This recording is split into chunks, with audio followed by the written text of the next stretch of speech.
चलिए कहां तक हुआ था कल?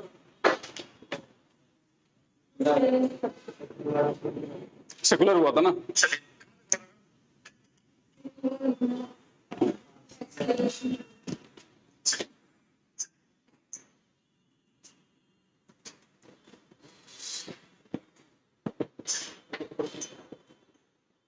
कौन सा?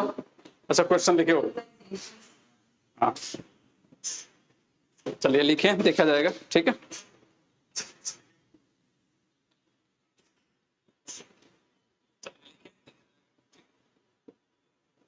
चलो।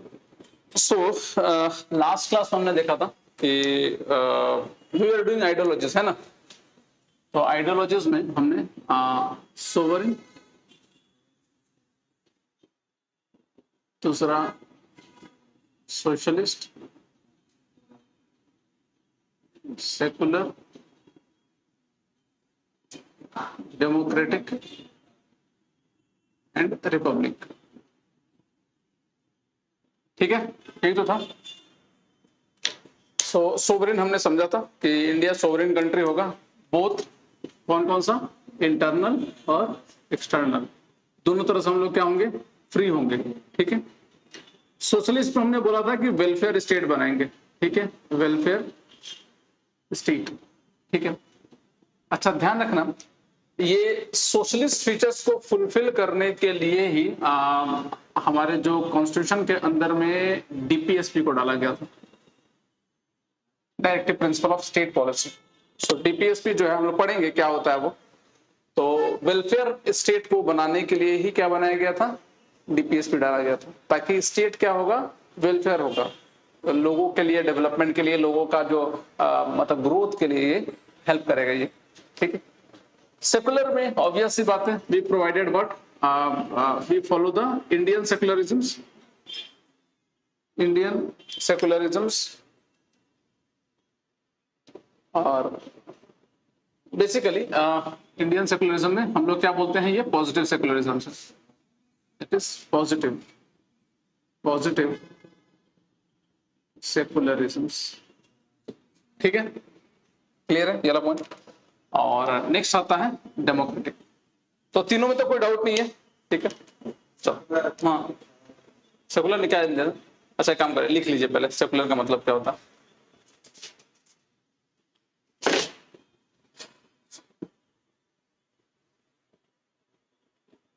लिख लीजिए। The term secular in our Indian constitutions, the term secular in our Indian constitutions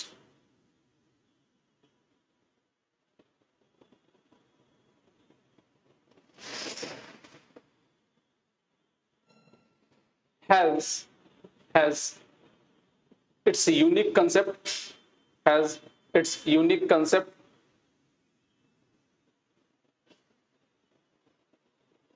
and our secularisms is different, and our secularisms is different from the Western secularisms, is different from the Western secularisms.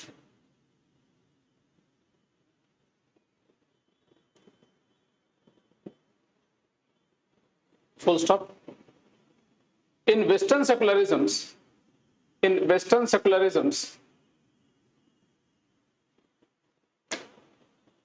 in Western secularisms,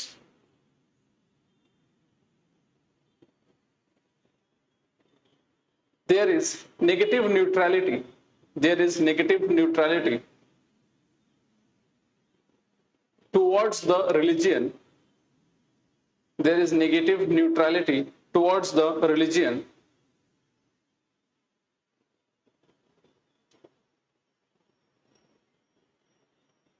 whereas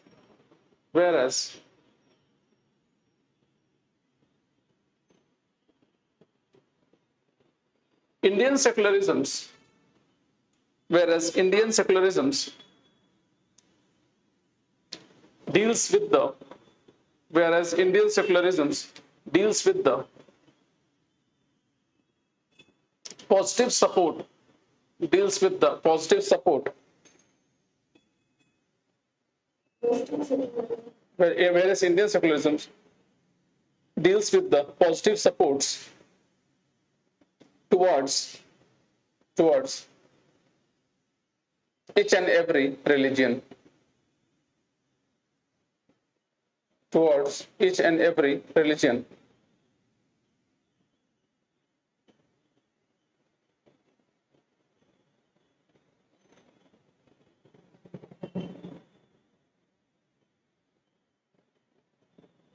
ठीक है, full stop. Indian secularisms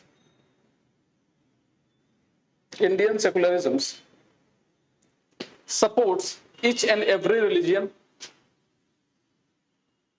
Indian secularism supports each and every religion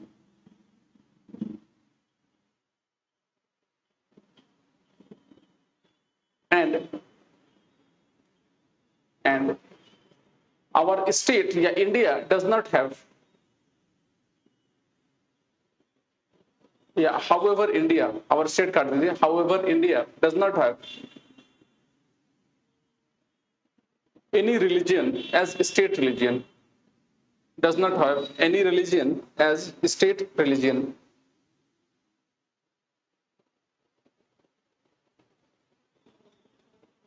Does not have any religion as state religion.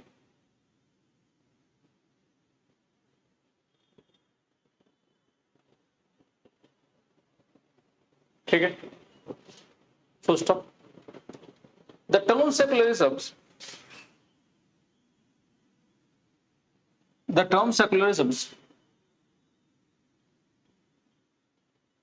has been added in our constitutions.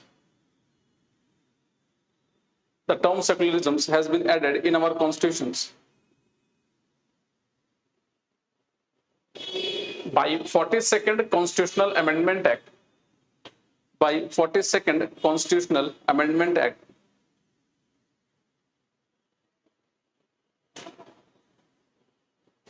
Second Constitutional Amendment Act 1976. Constitutional Amendment Act 1976.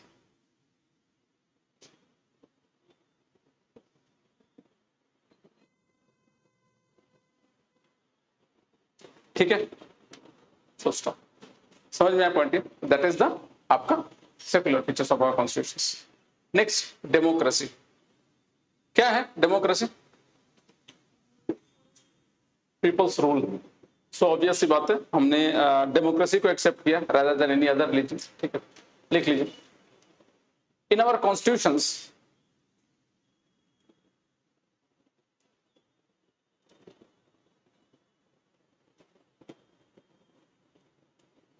we follow a democratic form of government, a democratic form of government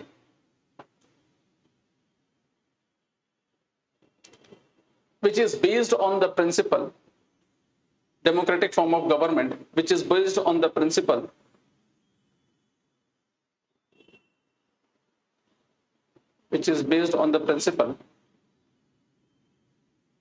of popular sovereignty, which is based on the principle of popular sovereignty,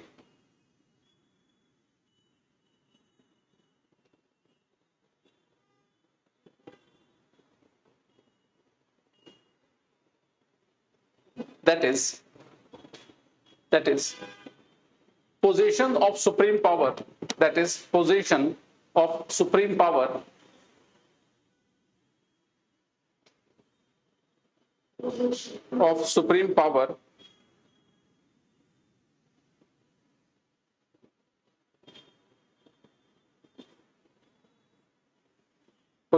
of supreme power within the hands of the possession of supreme power within the hands of the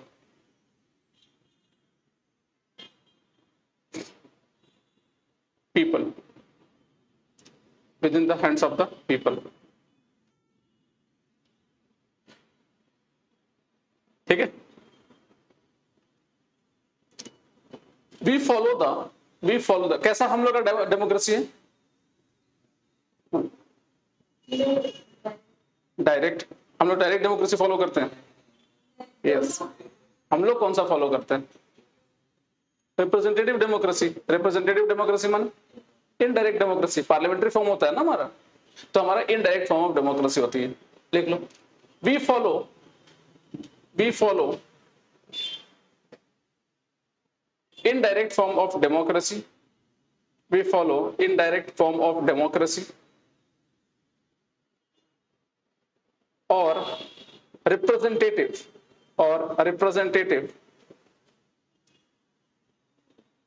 democracy.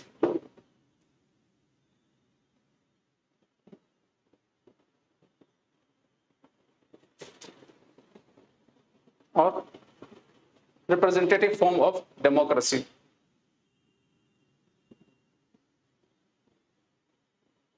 ठीक है, full stop. The Indian Constitution provides for the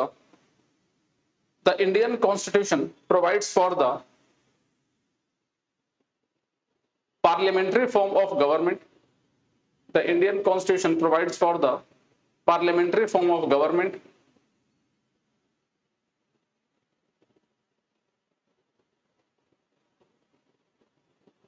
under which the executive is responsible. बताया था ना, under which the executive is responsible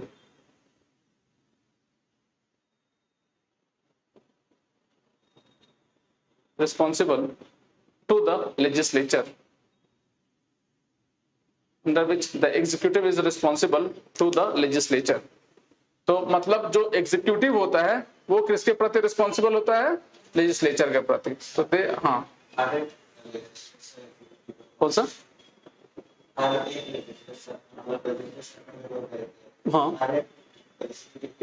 हाँ अलग अलग executive होते हैं ना। नहीं हर क्यों होगा, सब कोई क्यों होगा? नॉर्मली हमारा क्या होता है? लेजिस्लेचर तो समझ रहे हो ना, सारा एमपी है, हर कोई क्या है? एमपी है। ठीक है, ये कौन होता है? जो मिनिस्टर्स होते हैं। एग्जीक्यूटिव सारे क्या है? मिनिस्टर्स हैं। बताया था ना एग्जीक्यूटिव कौन कौन होता है। तो एग्जीक्यूटिव में क्या क्या बताया था? एक तो बताया था सेंट्रल एग्जीक्यूटिव में प्रेसिडेंट होता है, फिर वाइस प्रेसिडेंट होता है, फिर अटॉर्नी जनरल होता है, फिर सेंट्रल काउंसिल ऑफ मिनिस्टर होता है। यही होता है ना। तो सेंट्रल काउंसिल ऑफ मिनिस्टर ही ये सब सारे मिनिस्टर्स होते हैं। जो एमपी होता है, जो एमपी या एमएलए जो होता है वही क्या होता है? मिनिस्टर हो सकता है। क्लियर है? समझ में आ रहा ना? चलिए next.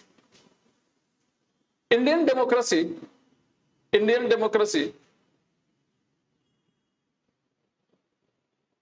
is one of the most vibrant form of democracy. Is one of the most vibrant form of democracy.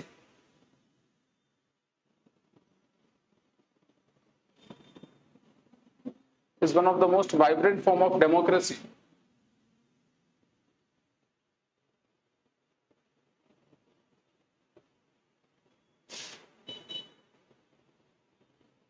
ठीक है, फुल स्टॉप। चलिए समझ में आया। तो ये क्या था? डेमोक्रेसी। तो पहला sovereign, socialist, secular, democratic. Last क्या है? रिपब्लिक। अच्छा रिपब्लिक का मतलब क्या होता है? सिर्फ एक क्या? रिपब्लिक का मतलब हेड ऑफ द स्टेट क्या होगा? वो इलेक्टेड होगा। ठीक है, लिख लीजिए।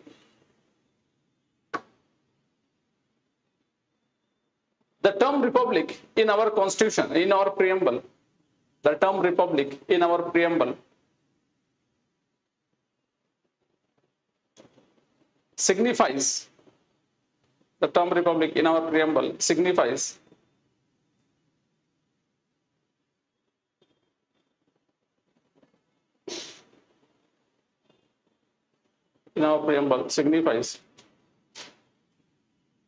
that the head of the state is elected. That is, the head of the state is elected.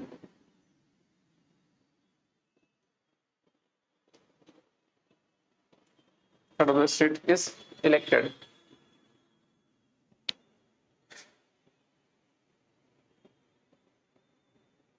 ठीक है। And the republic also means, and the republic also means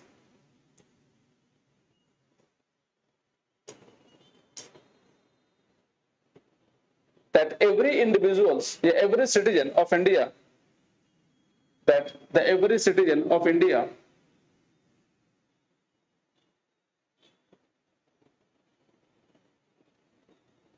has has right has right to hold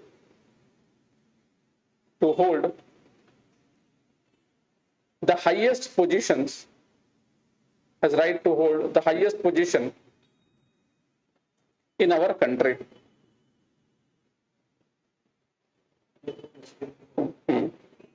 Highest position in our country.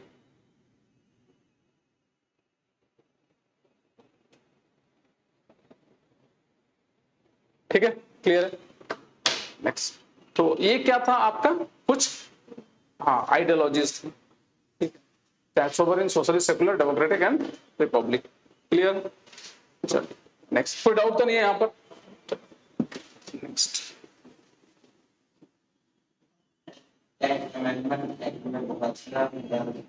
हाँ पढ़ा सकता है। जो एक amendment जो किया था ना, अमेंडमेंट ने चेंज किया था और चेंज करके उसे बदल दिया था।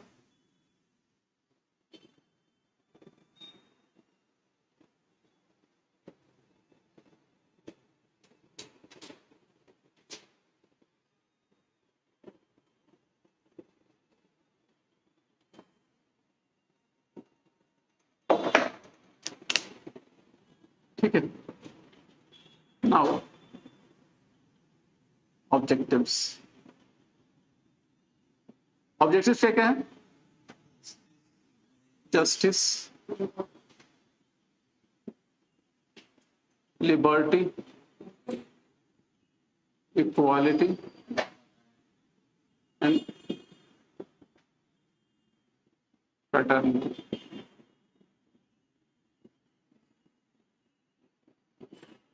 जस्टिस, जैसे जस्टिस क्या हो? Social, economic and political. Liberty of thought, expression, belief, faith and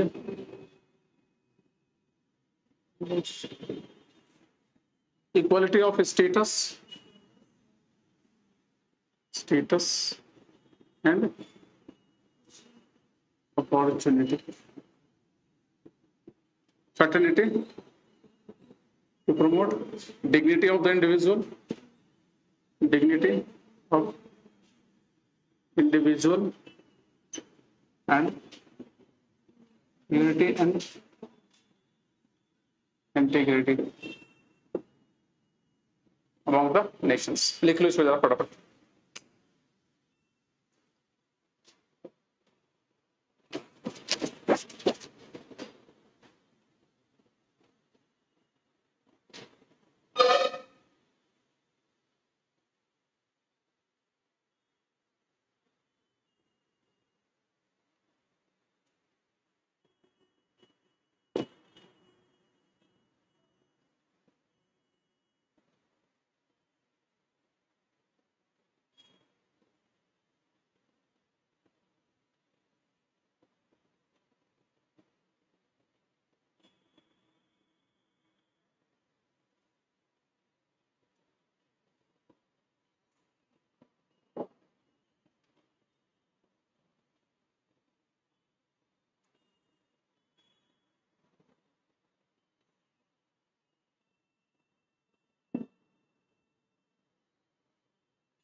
ठीक है, हो गया।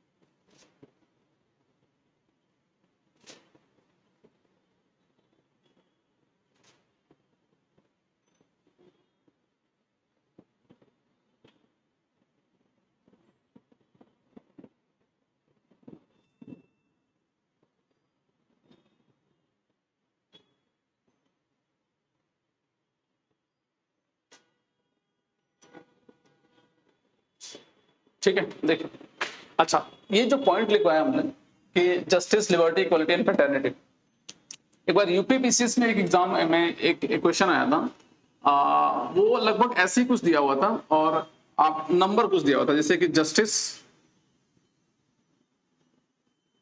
लिबर्टी, इक्वालिटी एंड फ्रेटर्निटी, ठीक है, ऐसे कुछ करके दिया हुआ था।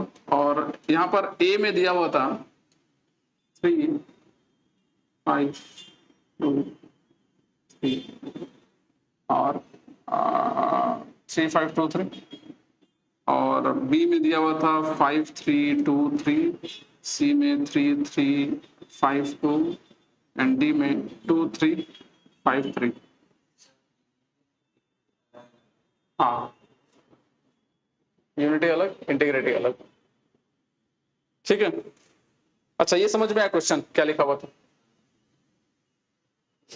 यस, कितने टाइप का था? सिंपल समझो कि जस्टिस यहां पर क्या है, कितने टाइप का है? 3 तरह का जस्टिस है। कौन कौन सा? Social, economic and political.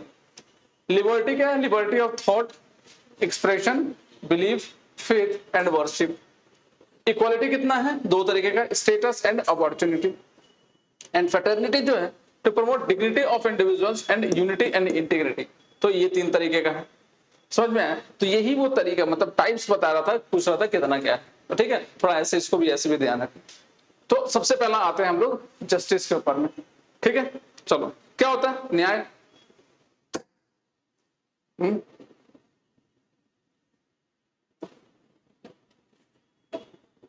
देखो, हमारे प्रियम्बल में जो टर्म जो दिया गया है आइडियोलॉजी से, मतलब ऑब्जेक्टिव्स का, कि हमें अपने हर समाज में या भारत में हमें न्याय स्थापित करना है।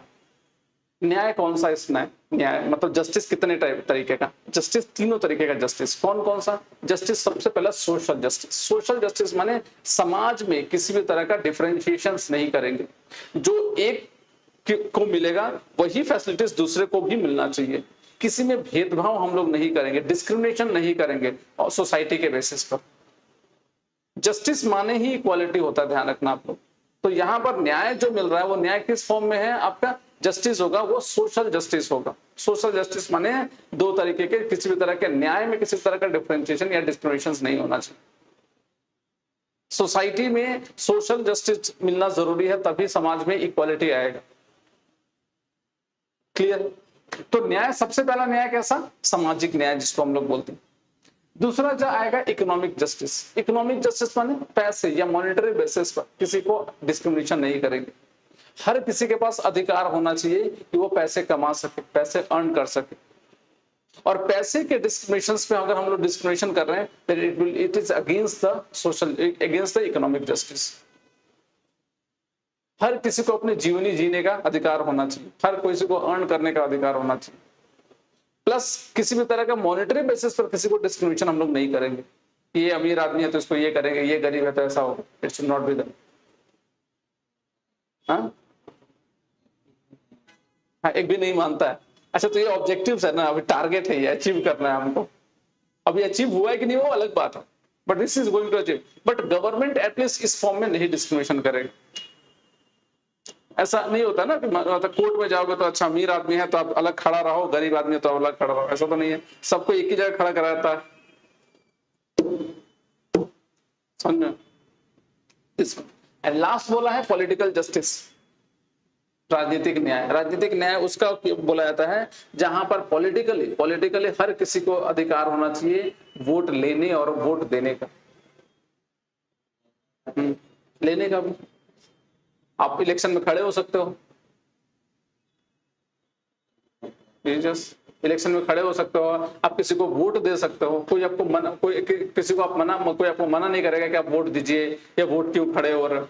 मतलब पॉलिटिकल न्याय आपको जरूरी होगा, आपको अपनी बात रखने का वो अधिकार होगा, किसी भी पॉलिटिकल डिसीजन पे अपना डिस्क्रिमिनेशन अपना वो आपको अगर पसंद नहीं है तो उसको उसके अगेंस्ट बोल सकते हो आप। ये नहीं कि नहीं जो होगा वो एक्सेप्ट करते जाओ, it should not be the case. तो ये होता है आपका जस्टिस। सोशल माने सामाजिक न्याय, समाज में किसी भी तरह का डिस्क्रिमिनेशन, सोसाइटी के बेसिस पर किसी तरह का डिस्क्रिमिनेशन नहीं होगा, ये तुम ये है तुम वो है ऐसा कुछ करके नहीं। यस ठीक है, सामाजिक न्याय जरूरी होता है तभी इंसान एक संग रह भी सकता है। नहीं तो पहले समाज में डिस्क्रिमिनेशन होता था, अभी होता है बट इंटीरियर में तो कहीं भी हो सकता है, आज भी बहुत हद तक हम लोग देखते हैं बहुत जगह। कहने का मतलब ये है कि ये टारगेट्स है जो हमें अचीव करना है अपने देश पे। जरूरी नहीं कि हमने अचीव कर लिया, हो सकता है इन फ्यूचर अचीव करेंगे। Getting it? समझ में आ रहा पॉइंट ये? That is the justice. लिख लो, the justice in our Indian constitution preamble, the justice in our Indian preamble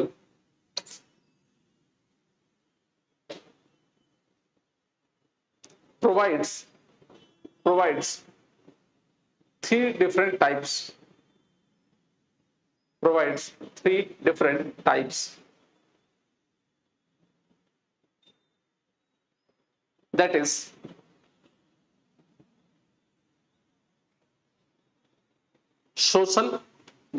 social, comma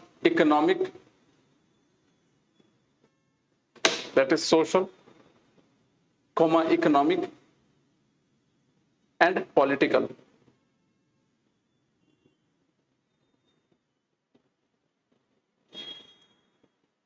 Here social justice denotes that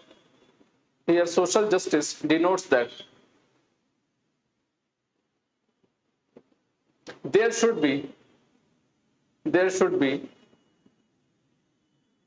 no discriminations,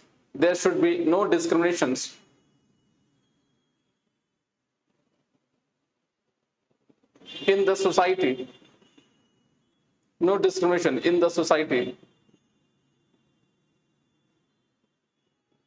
on the basis of caste,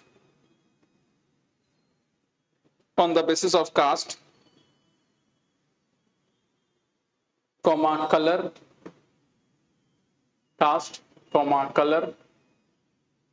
comma race, comma religion, comma sex, and so on.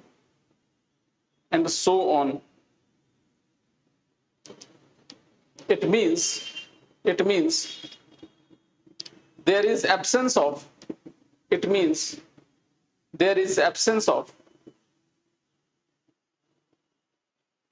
privileges,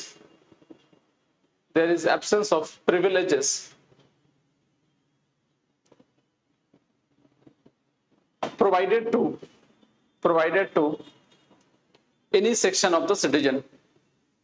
Absence of privileges provided to any section of the citizen. मतलब पहले की तरह जो होता था ना, आप ये ब्राह्मण हैं, आप ये है, आप वैसा कुछ करके, ये अभी नहीं होगा।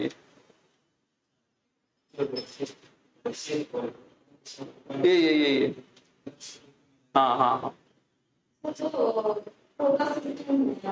सा कोटा? वो रिजर्वेशन है, हाँ कोटा नहीं, वो रिजर्वेशन है। हाँ तो वो भी तो न्याय है ना, उनके संग। आप समझो इसको, न्याय किसको बोलते हैं? नहीं आप समझो, पीपल ही होता है। हम ये थोड़ा ना कह रहे पीपल नहीं होता है, बट न्याय जैसे कि बहुत बड़े थिंकर ने कहा था कि if you are treating equal unequally, if you are treating equal unequally then it is unjustice. जो बराबर है उसको डिफरेंट डिफरेंट ट्रीट कर रहे हो तो गलत है ना। And if you are treating unequal equally, वो भी तो गलत है। मतलब जो बराबर है अगर उसको आप डिफरेंटली ट्रीट कर रहे हो तो गलत है, आप अन्याय कर रहे हो। बट जो बराबर नहीं है और उसको बराबर आप ट्रीट कर रहे हो तो भी गलत है। जैसे कि एग्जांपल ले लो, कैसे सपोज करो एक कपल्स के दो बच्चे हैं, ठीक है।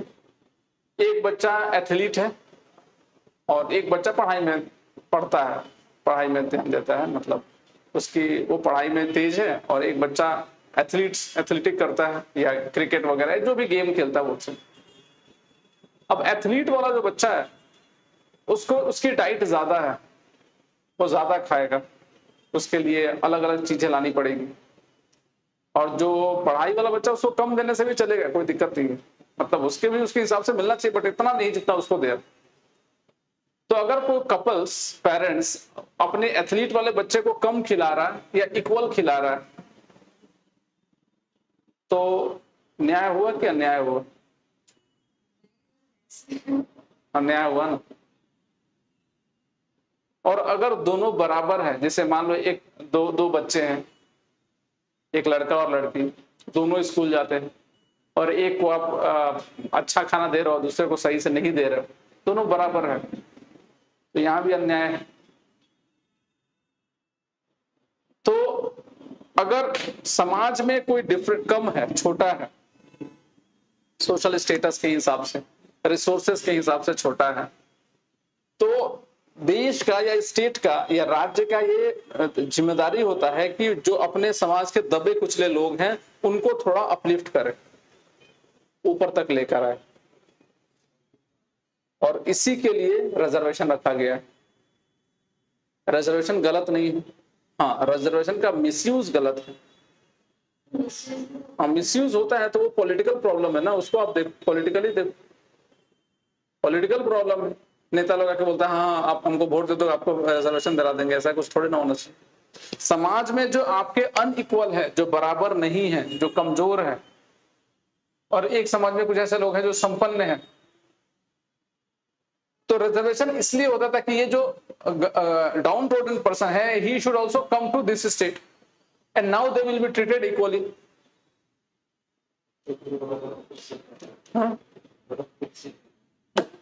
डिपेंड करता है ना। तो if you are treating equal equally then it is good, and if you are treating unequal equally then it that is bad. जो अनइक्वल है उसको आप इक्वली अगर ट्रीट कर रहे हो तो गलत है वो।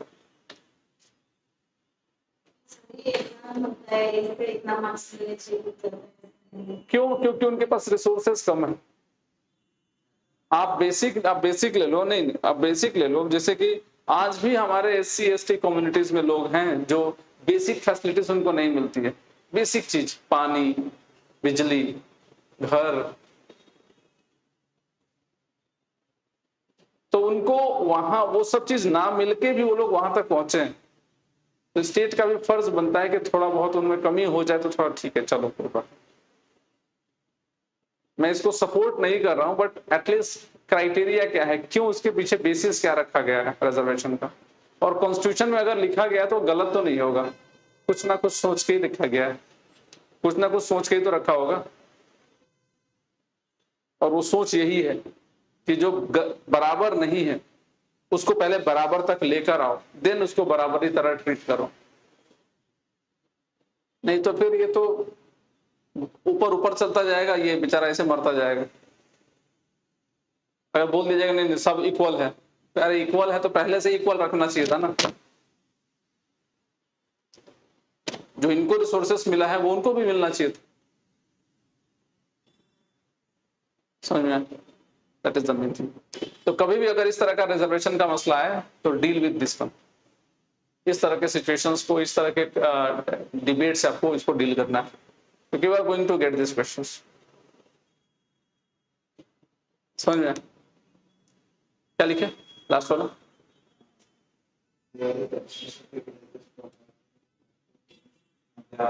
Society, full stop. Next society जोड़ो, ठीक है। हाँ हाँ सोसाइटी। नेक्स्ट नेक्स्ट लिखो economic justice. Economic justice, economic justice states that economic justice states that there should be no discrimination, there should be no discriminations, no discriminations between peoples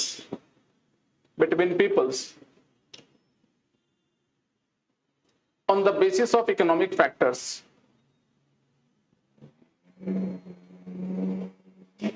on the basis of economic factors,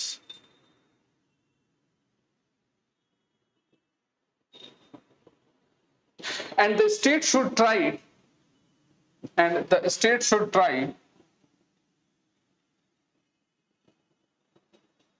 to remove, and the state should try to remove inequalities in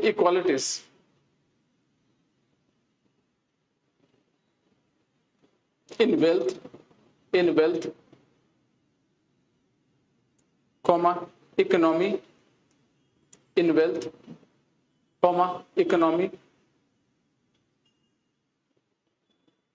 and property, in wealth, economy and property, full stop. A combination of social justice, a combination of social justice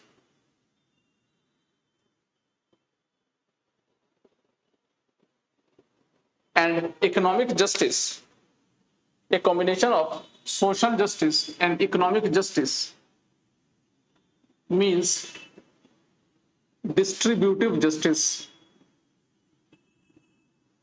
means distributive justice। ठीक है, तो ये दोनों मिलकर क्या बनाता है? Distributive justice बनाता है।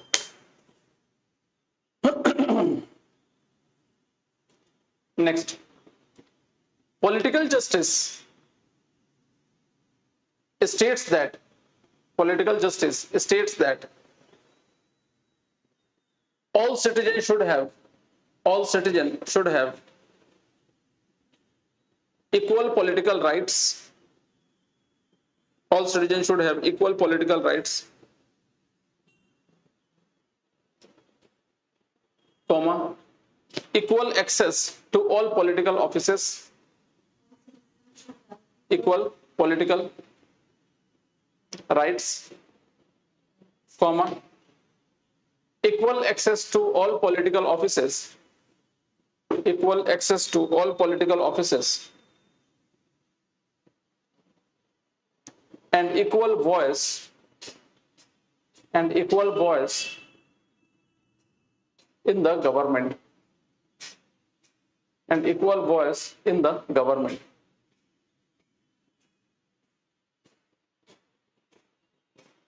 ठीक है, समझ में? Next is liberty.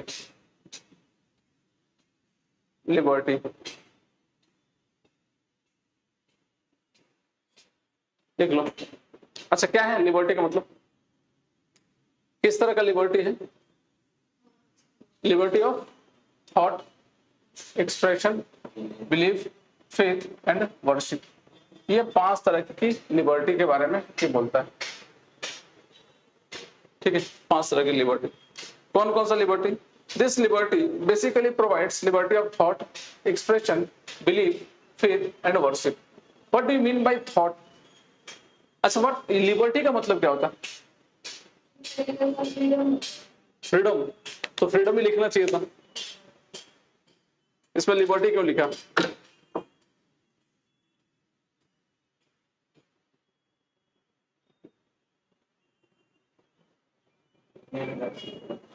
ध्यान रखना लिबर्टी में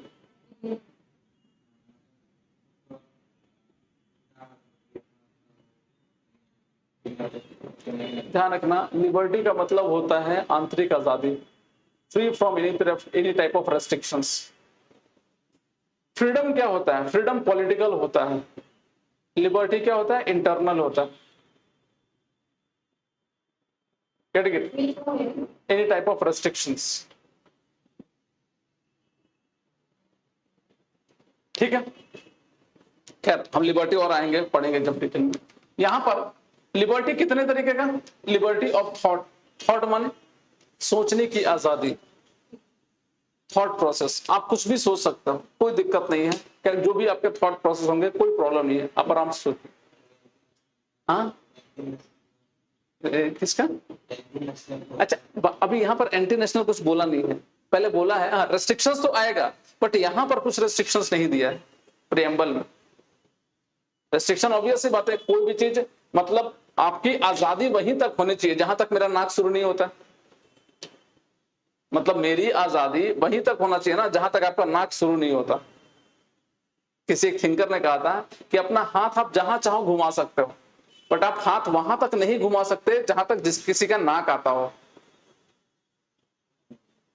नाक माने आपका आजादी किसी दूसरे के लिए रेस्ट्रिक्शंस नहीं होना चाहिए, किसी दूसरे की आजादी को हैम्पर नहीं करना चाहिए।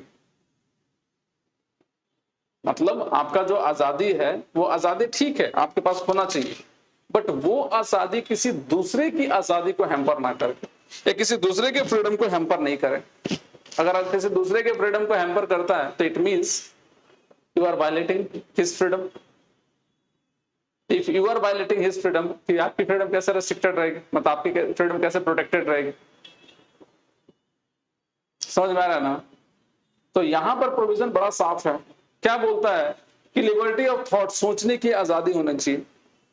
ध्यान रखना किसी भी देश, कोई भी देश अगर आगे बढ़ना चाहता है तो वो अपने सिटीजन को कभी रेस्ट्रिक्ट करके रखेगा तो वो आगे कभी नहीं बढ़ पाएगा। हमेशा लोगों के अंदर में नए नए विचार आना जरूरी है, तभी तो इनोवेशन होगा, तभी तो डेवलपमेंट होगा। आप बांध के रखे हो लोगों के, नहीं आप ये नहीं सोच सकते, आप ये नहीं कर सकते, आप वो नहीं कर सकते, आप ये सब चीजें नहीं सोच सकते या ये सब चीजें नहीं लिख सकते, that should be against the development. So as a state should allow that all the people, all the citizens should have liberty of thought. समझ में आ रहा? सेकंड बोल रहा लिबर्टी ऑफ एक्सप्रेशंस, जो आपने सोचा है उसको एक्सप्रेस करने की भी आजादी होनी चाहिए आपके पास। मतलब खाली सोच लिया और एक्सप्रेस नहीं कर रहा, ये तो कोई मतलब नहीं। हाँ हमने सोचा है, हमने हमारी जो कुछ थॉट प्रोसेस है, मैं उसके ऊपर मैं कुछ लिखना चाहता हूँ, कुछ ड्रामा बनाना चाहता हूँ, कुछ मतलब समझ रहे हो ना कि अपने थॉट को एक्सप्रेस करना, अपने थॉट को वर्ड्स देना, ये जरूरी है। अगर ये नहीं दे पाओगे तो उसका कोई मतलब नहीं है। थर्ड आता है बिलीफ, भरोसा, विश्वास। जिसके ऊपर मैं चाहूं उसके ऊपर मैं विश्वास कर सकता हूं, पत्थर, हवा, पानी, चाहो तो पत्थर में भी भगवान है। तो ये जो बिलीफ है ये हर किसी का इंडिपेंडेंट होगा, हर किसी के पास आजादी होगी कि वो किसी भी तरह का बिलीफ सिस्टम अप्लाई कर सकता है।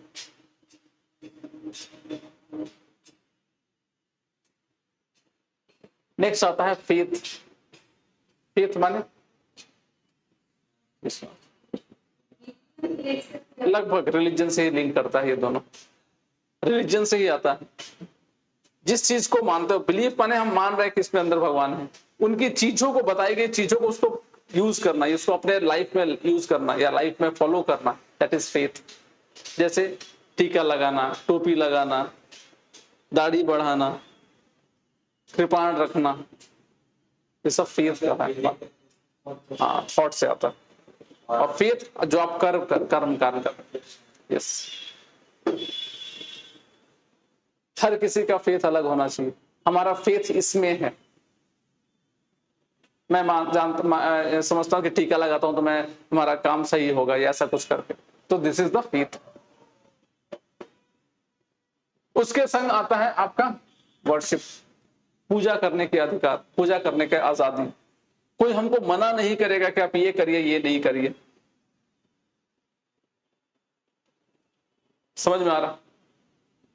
तो this faith and worship is very important. Faith, belief, faith and worship, ये तीनों काफी इंपॉर्टेंट। क्यों? क्योंकि ये आपके धर्म से रिलेटेड है, आपके रिलीजन से रिलेटेड है। एथिस्ट हो तो रहिए, कोई दिक्कत नहीं है। एथिस्ट होना भी तो बिलीफ है। मान लो भगवान है या भगवान नहीं है, वो भी तो एक बिलीफ सिस्टम ही है। हाँ, नहीं करो, उसका कुछ अपना तरीका होगा। समझ में आया? Yes, it is there.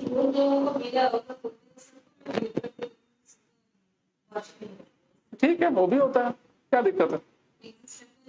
वो भी एक फेथ ही है। कैसे नहीं है? हाँ, तो ठीक है। धर्म क्या होता है? धर्म आपके रहने के तरीके बताता है। आप समाज में कैसे रहते हो या अपनी लाइफ को कैसे मूव फॉरवर्ड कर रहे हो, वो जस्ट नियम कानून तरीके आपको समझाया गया है। आप जो मानते हो कि हाँ ये चीज सही है, आपने तो नहीं बनाया ना, फिर आप तो मान ही रहे हो कि किसने बनाया होगा। यही होता है। तो आप समझो ये तीनों पांचों चीजें, thought, expression, belief, faith and worship, ये पांचों चीजें आपके लिबर्टी से रिलेटेड होती है, स्वच्छंदता से, आजादी। ठीक है, देख लो। The term liberty in our preamble, the term liberty in our preamble indicates absence of restraints, restraints, absence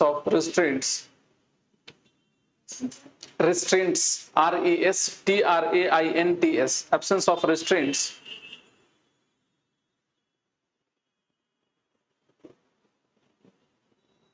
on the activities of individuals, on the activities of individual.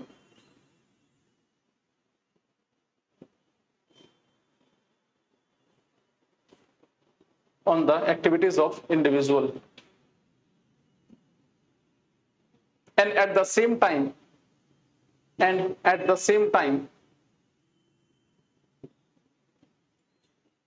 providing opportunities, and at the same time providing opportunities for the development of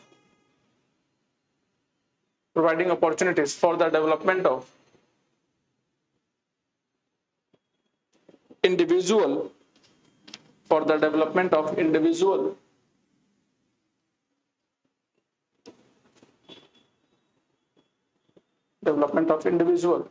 personality, personality, personality, full stop.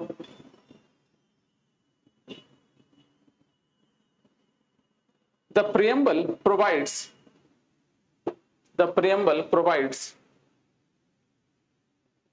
liberty of thought. The preamble provides liberty of thought,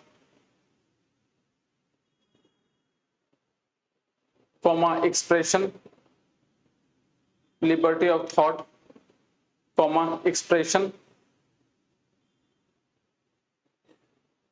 belief, faith and worship.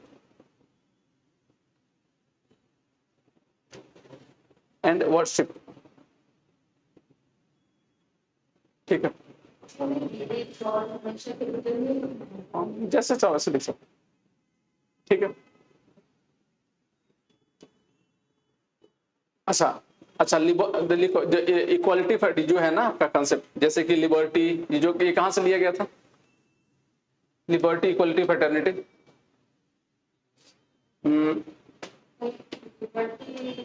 Equality in fraternity. Justice कहां से लिया गया था? USSR. ये कहां से लिया गया था तीनों? फ्रांस। देख लो, the term liberty, equality and fraternity, the term equality, liberty and fraternity has been taken from French revolutions, has been taken from French revolutions.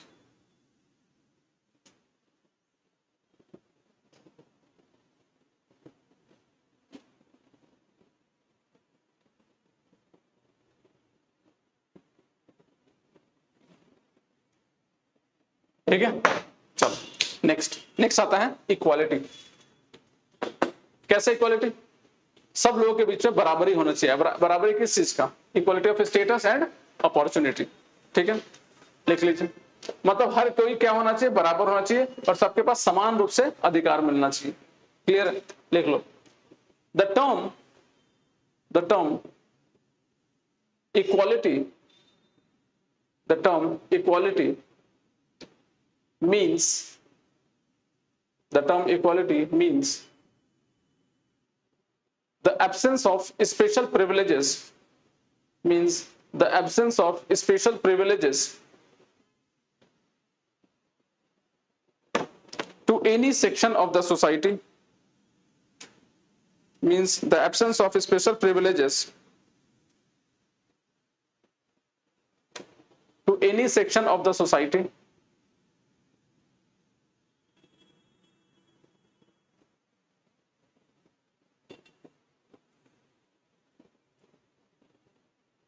and the provisions of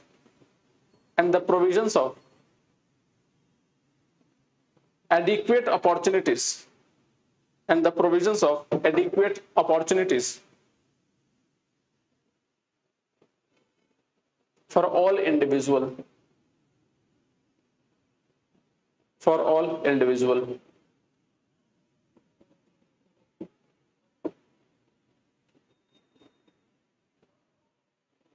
ठीक है, full stop. The preamble secures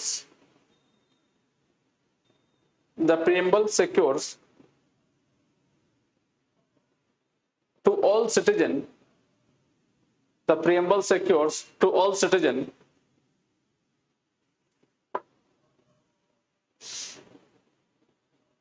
equality of status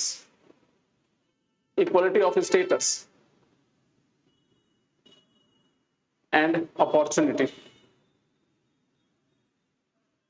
equality of status and opportunity।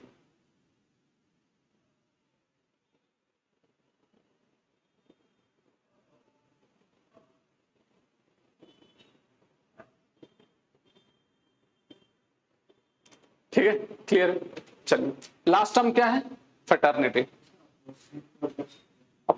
मतलब सबको समान रूप से, बराबर रूप से अधिकार मिलना चाहिए। जैसे कि गवर्नमेंट सर्विसेज में सबको समान रूप से अधिकार होना चाहिए गवर्नमेंट जॉब के लिए। Everybody should be equally eligible.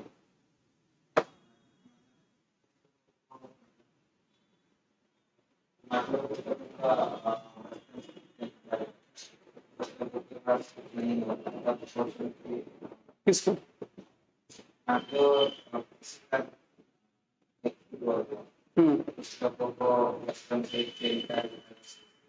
हाँ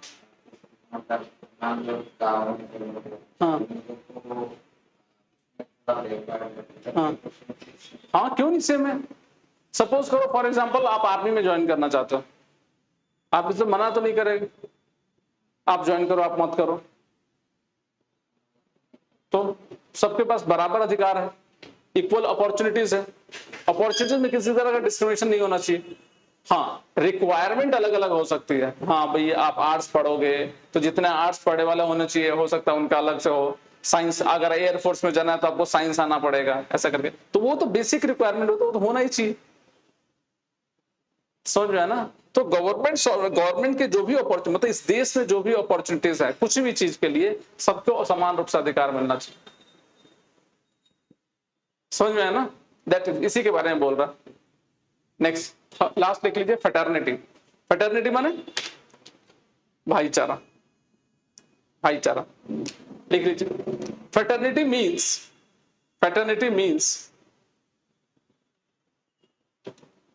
ब्रदरहुड।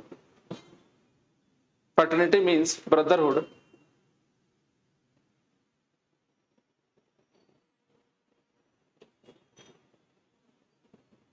अच्छा देखो यहां पर फ्रेटर्निटी बोल रहे हैं किसके लिए, dignity of the individual, her individuals की डिग्निटी को मेंटेन किया जाए पहले, और यूनिटी एंड इंटीग्रिटी होना चाहिए लोगों के अंदर में। तो सबसे पहले यूनिटी था, इंटीग्रिटी को बाद में ऐड किया गया।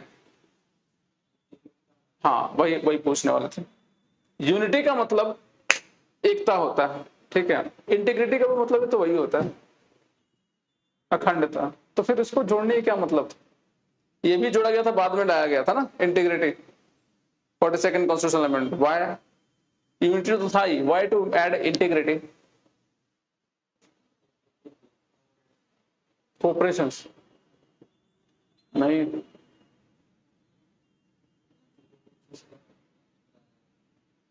अरे वो इंटीग्रिटी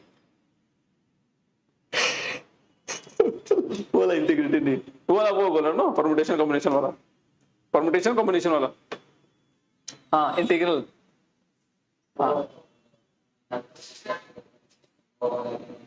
अच्छा नहीं नहीं, देखो यूनिटी ऑफ द इंडिविजुअल तो समझ में आ गया कि सब बराबर, मतलब सबको डिग्निटी मिलनी चाहिए, डिग्निटी, हाँ रिस्पेक्ट, सबका डिग्निटी होना चाहिए, that is for the fraternity. And what about the unity and integrity, unity का मतलब होता है एकता होता है, सब एक है। इंटीग्रिटी कब ऐड किया गया था थोड़ा समझो, इंटीग्रिटी ऐड किया गया था वही 42nd अमेंडमेंट, उस समय वही इमरजेंसी का सिचुएशन चल रहा था, और लोगों में सेंस ऑफ वननेस लाने के लिए ही इसको डाला गया था। वननेस, एकता, इंटीग्रिटी माने आप अखंड, खंड मतलब स्ट्रॉन्ग, ये इमोशनल फीलिंग लाता है, इमोशनल, और ये जो लाता है ये पॉलिटिकल फीलिंग लाता है, it is a political unity, but here integrity is basically the emotional factors. Yes भाई, समझ में आया ना पॉइंट ये। तो that is the 3 second for fraternity, dignity of the individual, unity and integrity of the among the Nations. ठीक है, लिख लीजिए,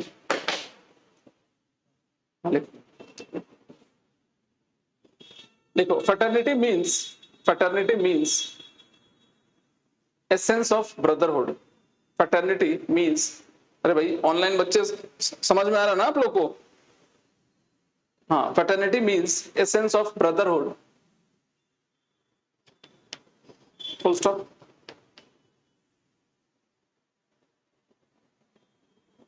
The Constitution promotes this feeling. The Constitution promotes this feeling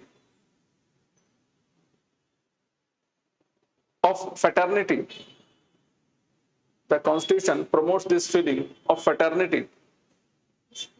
Feeling promotes this feeling of fraternity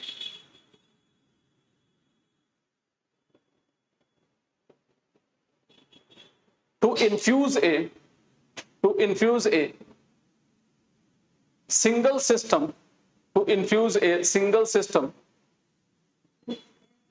INFUSE, infuse a single system of citizenship, to infuse a single system of citizenship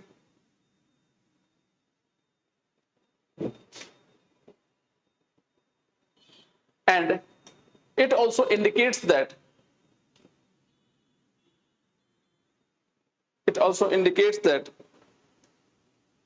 that the fraternity has to ensure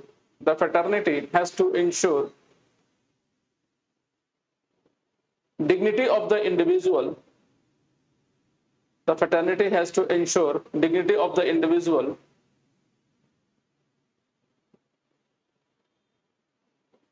and the unity and integrity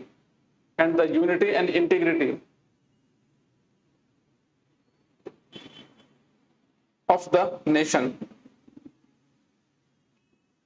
Unity and integrity of the nation. ठीक है, समझ में आया? तो these are the few ideologies of the preamble. ठीक है,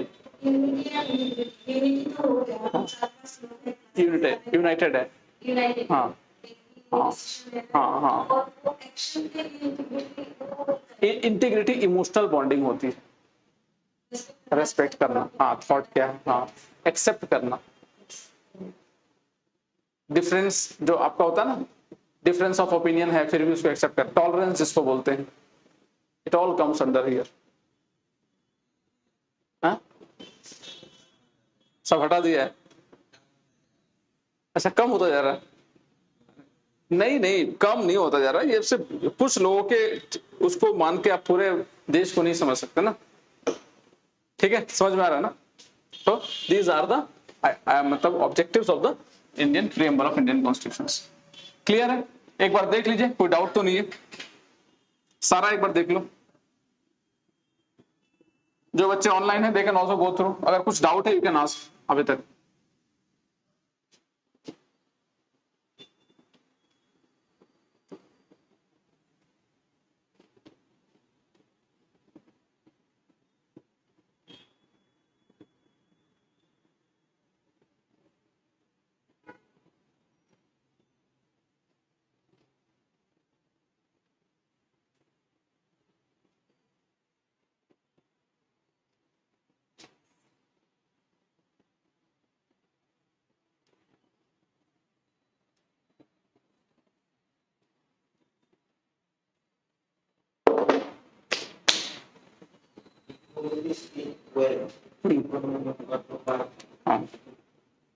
economy तो वही है, प्रॉपर्टी और वेल्थ में किसी भी तरह का इनइक्वालिटीज नहीं होना चाहिए। मतलब मान लो पैसे आपके पास है तो एक है, सबके पास है, कोई दिक्कत नहीं है। अगर मान लो जो अमीर है उससे उसके ऊपर ज्यादा टैक्स लगा के गरीबों को दिया जाएगा, उससे फायदा क्या होगा? डिफरेंसेस, डिस्क्रिमिनेशन खत्म होगा। हाँ लगभग से। यस यस, डीपीएस पे सोशल वेलफेयर के लिए है। सोशलिस्ट प्रिंसिपल यही है ना कि बड़े लोगों से जो अमीर है, जो संपन्न है, उनके ऊपर में टैक्स लगा के जो संपन्न नहीं है उनको दिया जाएगा। ठीक है, समझ में आया?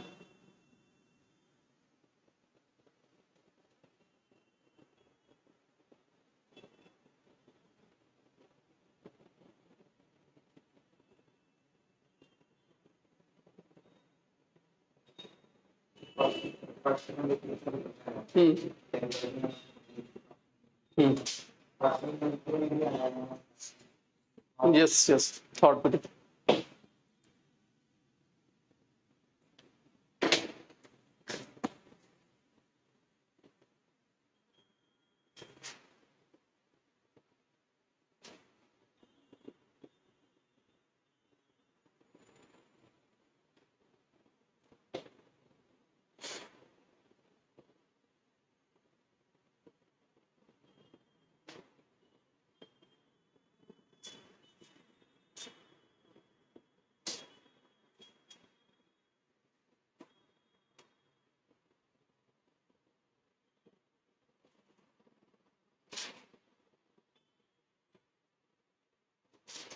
ठीक है, चलो, तो ये क्या था अभी तक का प्रीएम्बल्स।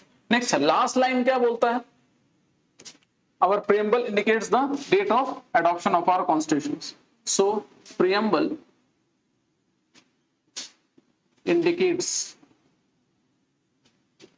the date of adoption of our constitutions। और डेट क्या है? 26 नवंबर 1940।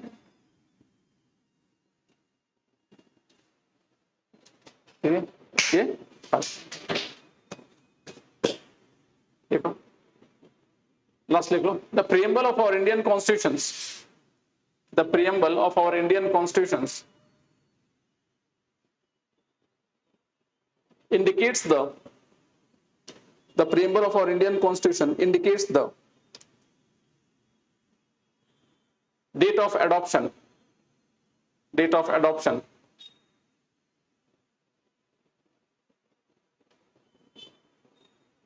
Date of adoption of our constitutions.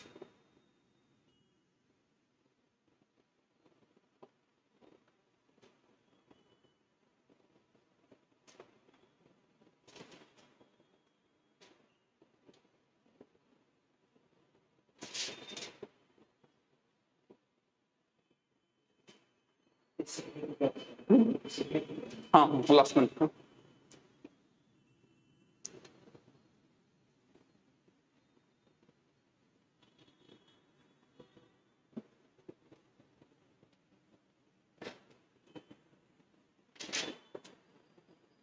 Clear है, समझ में आया पॉइंट ये.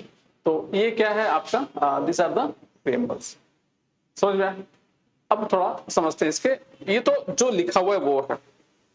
अब इसके ऊपर का बाहर का नॉर्मली प्रीएम्बल जो होता है it is non justiciable in nature. इसका मतलब क्या होता है फिर लिख लीजिए. Preamble is non justiciable in nature. हाँ, preamble is non justiciable in nature.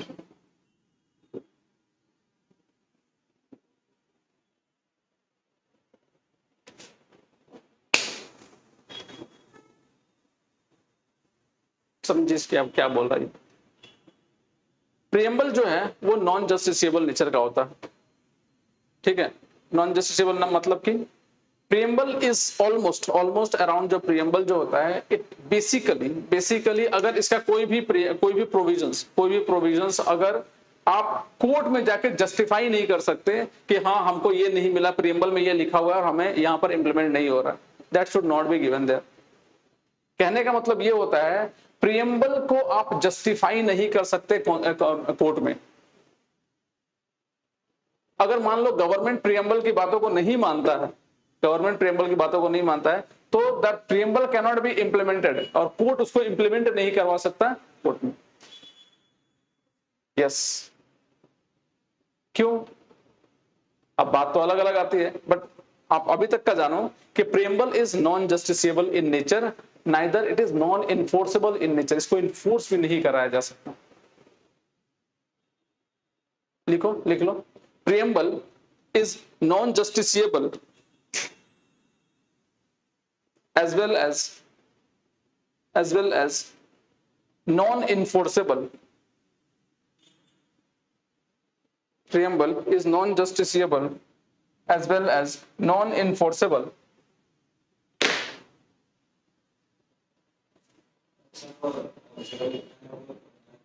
हाँ,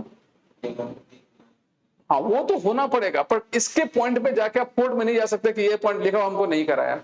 उसको अलग से लॉ बनाया गया है बाद में कॉन्स्टिट्यूशन के अंदर में. ठीक है, देखो preamble is non justiciable as well as non-enforceable. Preamble is non-justiciable as well as non-enforceable.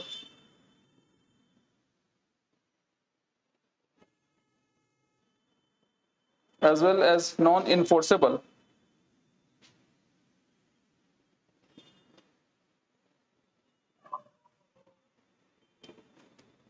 Non-enforceable in the court of justice.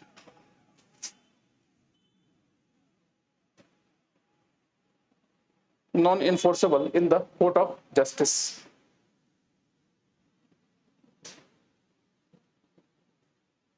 ठीक है, full stop.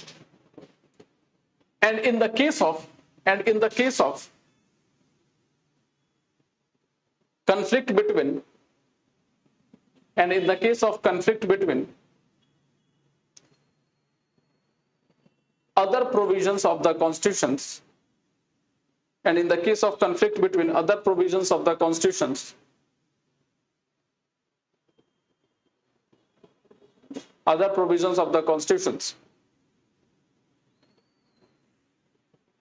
the latter, L-A-T-E-R, latter, prevails, P-R-E-V-A-I-L-S, prevails. Enforce हो, हाँ prevails. अब थोड़ा समझ, हाँ ये इसका, हाँ प्रिवेल्स माने लागू होना। अब समझो इसमें क्या मैं बोल रहा हूँ। इसमें बोल ये रहे हैं हम लोग कि जो कॉन्स्टिट्यूशन जो प्रियम्बल होता है वो आमतौर पे क्या है,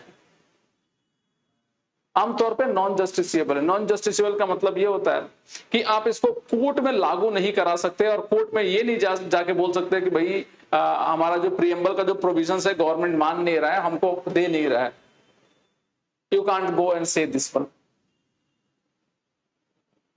गेटिंग इट। तो ये एक प्रोविजन ये सबसे इंपॉर्टेंट ये है। दूसरा, अगर कभी दूसरे प्रोविजंस कॉन्स्टिट्यूशन के दूसरा प्रोविजन जैसे फंडामेंटल राइट्स ले लो, बाकी सारी चीजें ले लो, अगर उनके संग प्रियम्बल का कंफ्लिक्ट कभी लगता है, हम आएंगे कहां कहां प्रियम्बल का कंफ्लिक्ट हुआ है, वहां अगर कोई कंफ्लिक्ट लगता है, then in that case the preambles will not prevail, rather the fundamental rights will prevail. Fundamental rights लागू होगा, प्रियम्बल लागू नहीं होगा। Not getting. जैसे सपोज करो कभी अगर कंफ्लिक्ट हो गया जुडिशरी में, कभी केस आ गया कि भैया फंडामेंटल राइट्स को इंप्लीमेंट करना चाहिए कि प्रियम्बल को इंप्लीमेंट करना चाहिए, या प्रियम्बल के जो प्रोविजन है उसको मानना चाहिए कि फंडामेंटल राइट्स को मानना चाहिए, इस केस में प्रियम्बल को ना मान के फंडामेंटल राइट्स को इंप्लीमेंट करना पड़ेगा। कि फंडामेंटल राइट्स का जो प्रोविजन है उसको इंप्लीमेंट करना पड़ेगा। जुडिशरी देखेगा कि हाँ फंडामेंटल राइट्स जो कह रहा है वो मानना पड़ेगा, ये नहीं कि प्रियम्बल जो कह रहा है वो मानेंगे। अब बोलोगे सर एक ही किताब में दो प्रोविजन है, क्यों डिफिकल्टी होगा, प्रॉब्लम क्या होगा, सबका तो एक ही बोलेगा लोग ना? नहीं, एक ही नहीं बोलेगा, कभी कभी हो सकता है अलग अलग हो, कभी कंफ्लिक्ट भी हो जाता। आएंगे देखेंगे क्या कंफ्लिक्ट, कभी कभी तो ऑपोजिट भी होता है, मेंशन है, बट बहुत सारे प्रोविजन सब अलग भी तो है, उस केस में कंफ्लिक्ट होता। समझ में? चलो एक लाइन का तो क्लियर हो गया कि ये कंफ्लिक्ट अगर कभी होता है, अभी सिर्फ यही मानो कि अगर कभी कंफ्लिक्ट होता है तो फंडामेंटल राइट्स प्रिवेल करेगा, प्रियम्बल बड़ा नहीं है। तो बड़ा कौन है? Fundamental rights, preamble is not the bigger one. ठीक है, वो सुप्रीम नहीं है। तो ये जो पॉइंट हमने जो डिस्कस किया, ये पॉइंट एक दूसरे पॉइंट को मतलब अराइज करता है कि क्या प्रियम्बल फिर हमारा कॉन्स्टिट्यूशन का पार्ट है कि नहीं।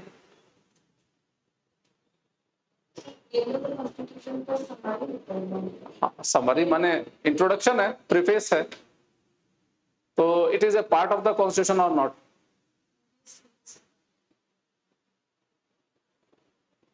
सोचो, क्या प्रीफेस बुक का पहला पन्ना बुक का पार्ट होता है?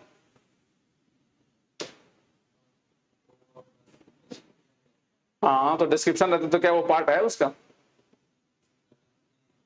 नहीं है।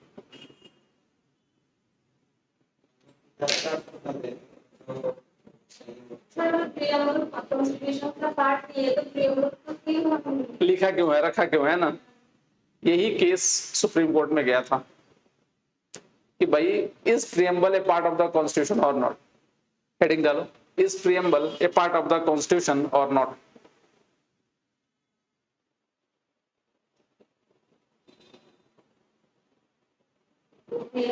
Is preamble a part of the constitution or not?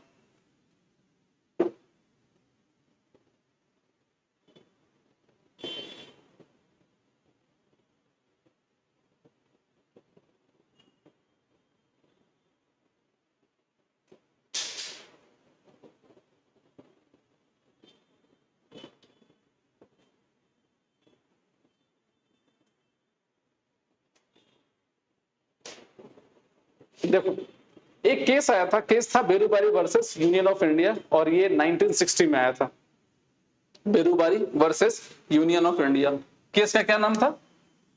Topic हम लोग क्या डिस्कस कर रहे हैं? Is preamble A part of constitution और नॉट। सबसे पहला बोल रहा है Berubari versus Union of India 1960, पहला केस था, सुप्रीम कोर्ट में गया था। क्या टॉपिक क्या था? सुप्रीम कोर्ट से क्या पूछा गया था कि क्या प्रियम्बल कॉन्स्टिट्यूशन का पार्ट है कि नहीं। केस जानने के लिए हम लोग केस दूसरे टॉपिक में समझेंगे, बट यहां पर समझ लो सिर्फ इतना ही कि प्रियम्बल कॉन्स्टिट्यूशन का पार्ट है कि नहीं, ये सुप्रीम कोर्ट से पूछा गया। सुप्रीम कोर्ट ने बोला, इसी केस में बोला था कि preamble is a key to the mind of the constitution maker. क्या है? Preamble is key to the mind of the constitution maker. और अगर कहीं ग्रे एरिया होता है या एम्बिग्यूटी अराइज होती है कॉन्स्टिट्यूशन के किसी भी पार्ट में, तो हम लोग कहां देखेंगे? प्रियम्बल की तरफ देखेंगे to clarify those words. But instead of saying this statement, Supreme Court stated that preamble is not a part of the Constitution. Supreme court क्या बोला? कि प्रियम्बल कॉन्स्टिट्यूशन का पार्ट नहीं है। लिख लो, in Berubari versus Union of India, in Berubari versus Union of India,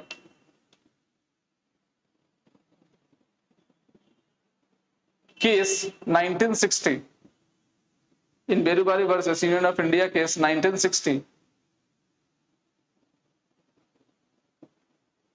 the Supreme Court said that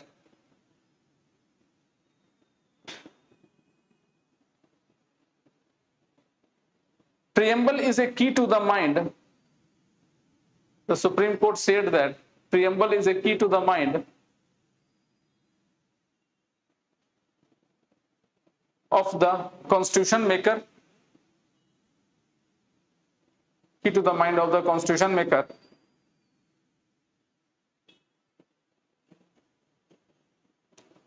and in any gray area, and in any gray area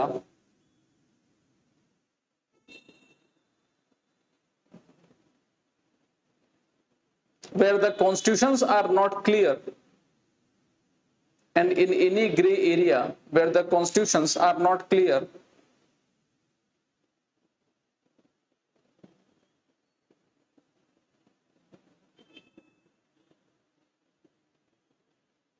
and if the term used in any article, and if the term used in any article are ambiguous, or and if the term used in any article are ambiguous,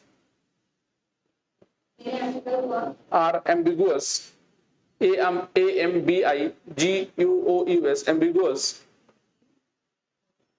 ambiguous, or has more than one meaning, or has more than one meaning,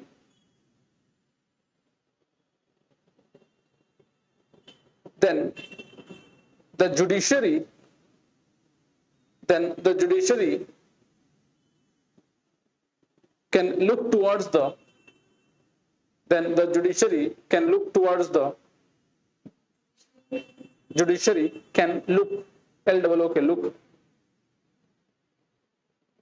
towards the preamble to clarify those state provisions,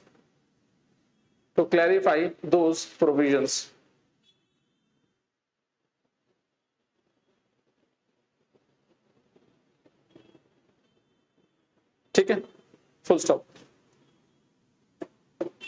Despite these recognitions, despite these recognitions,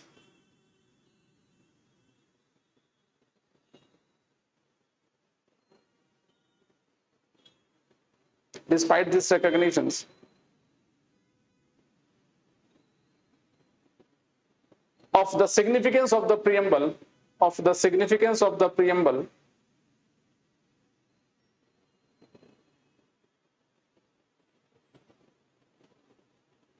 the Supreme Court states that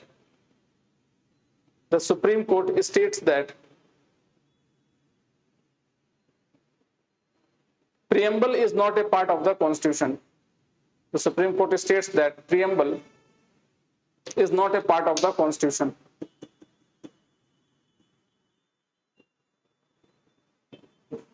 Is not a part of the Constitution.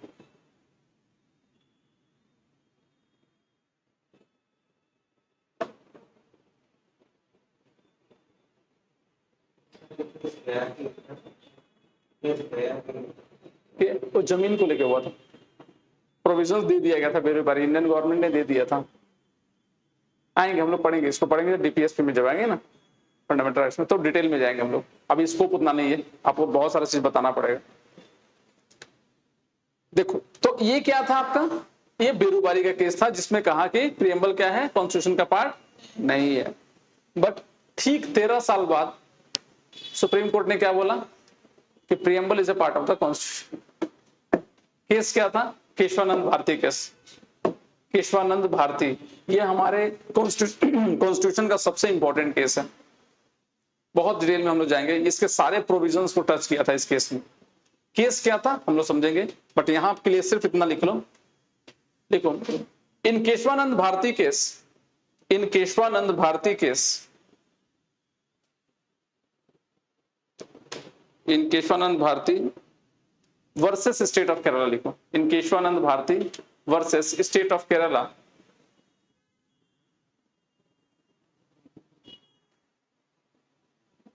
Versus state of Kerala,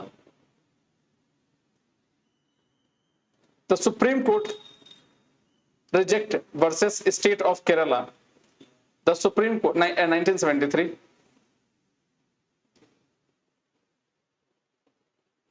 the Supreme Court rejected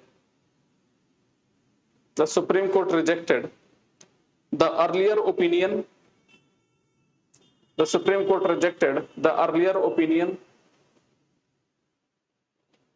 and held that preamble is a part of the constitution, and held that preamble is a part of the constitution.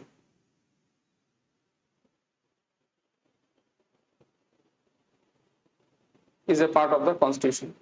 Full stop. It observed that the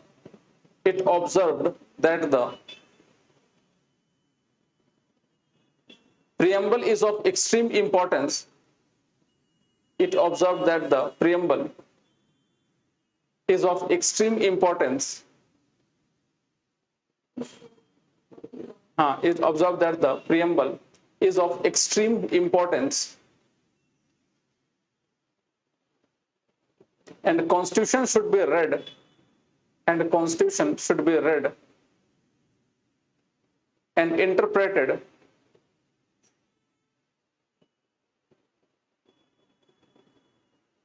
read and interpreted, read, R-E-A-D, read and interpreted in the light of the, read and interpreted in the light of the grand and noble vision, in the light of the grand and noble vision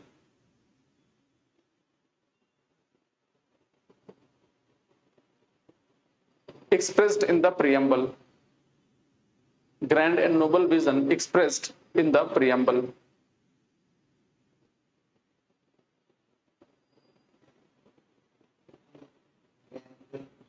Vision expressed in the preamble, मतलब जो preamble है बड़ा vision जो दिया गया है, liberty, equality, fraternity, sovereignty, vision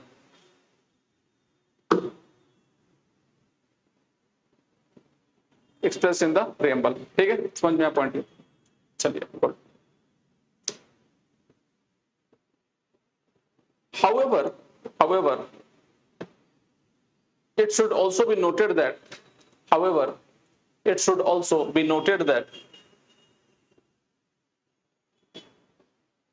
preamble is neither a source of power.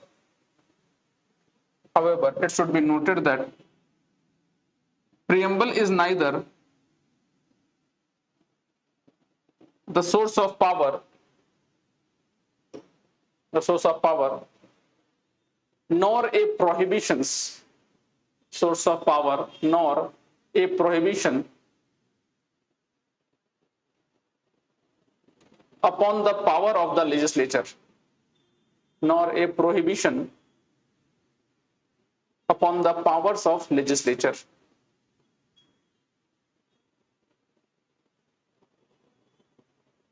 ठीक है, ये किसी भी तरह का क्या है, ये किसी भी तरह का सोर्स ऑफ पावर नहीं है, ना ही किसी को ये प्रोहिबिट करता है। However, it is non-justiciable. However, it is non-justiciable and non-enforceable and non-enforceable in court of law, enforceable in court of law.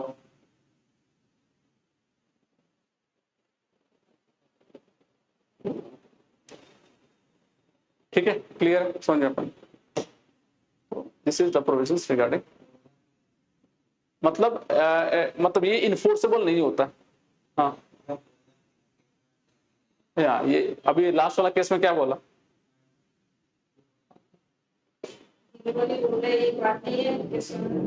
ये पार्ट तो लास्ट में कौन सा केस है? ये वाला, and it is a part of the constitution.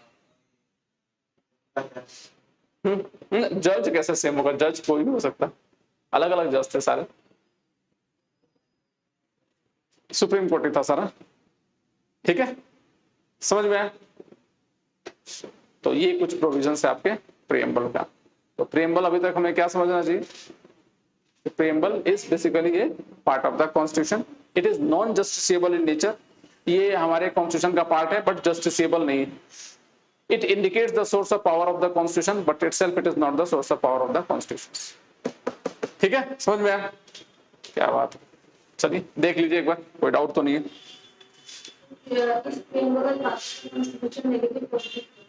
हाँ आपको, हाँ आपने दोनों लिखने का नहीं है, जो सुप्रीम कोर्ट ने बोल दिया yes it is a part of the constitution, बस खत्म, डिबेट ही वहां पर खत्म हो जाता है। तो जो सुप्रीम कोर्ट बोल दिया, पॉलिटी में हमेशा ध्यान रखना, सुप्रीम कोर्ट का जजमेंट सबसे सुप्रीम होता है, वो जो बोल दिया वही होगा कॉन्स्टिट्यूशन से रिलेटेड। फिर उसमें अपना दिमाग हम लोग नहीं लगाएंगे। पॉलिटी में, पॉलिटिकल साइंस में अपना दिमाग लगा सकते हैं कि नहीं ये सही नहीं है, गलत भी हो सकता है, वहां पर एनालिसिस का पावर आपके पास है। पॉलिटी में एनालिसिस का पावर नहीं है, जो बोला है वही आपको मानना पड़ेगा। Yes, it is a part of the constitution. Judgment given by the Supreme Court in Kesavananda Bharati case versus State of Kerala. ठीक है, अच्छा अब क्या ये पार्ट तो है बट क्या प्रीएम्बल अमेंड हो सकता है? इनफोर्सेबल नहीं है, अमेंडेबल तो होगा ही ना भाई। अमेंड माने चेंज करना। Yes yes, it can be amended. देखो, the preamble like the other part of the constitutions,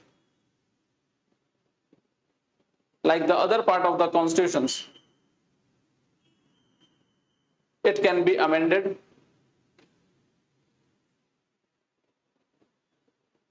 under Article 368. It can be amended under Article 368 of the constitutions, under Article 368 of the constitutions.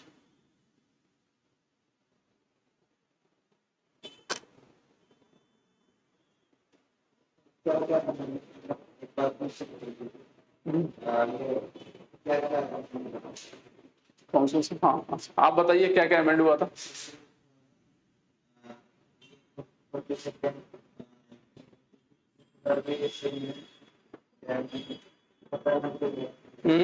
Fraternity नहीं हुआ था, integrity, तीन चीज add किया गया था। कौन कौन सा?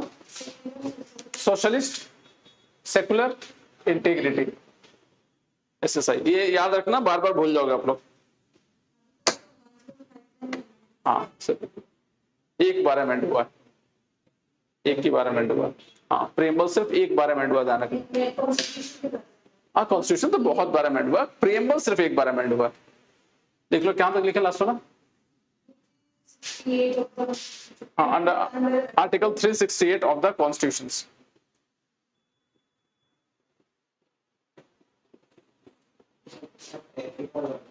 Under Article 368 of the constitutions, and the preamble has been amended, and the preamble has been amended only once, and the preamble has been amended only once. ठीक है, समझ में आया पॉइंट ये? So this is the provisions regarding the amendment of the preamble. ठीक है ना, समझ में आया?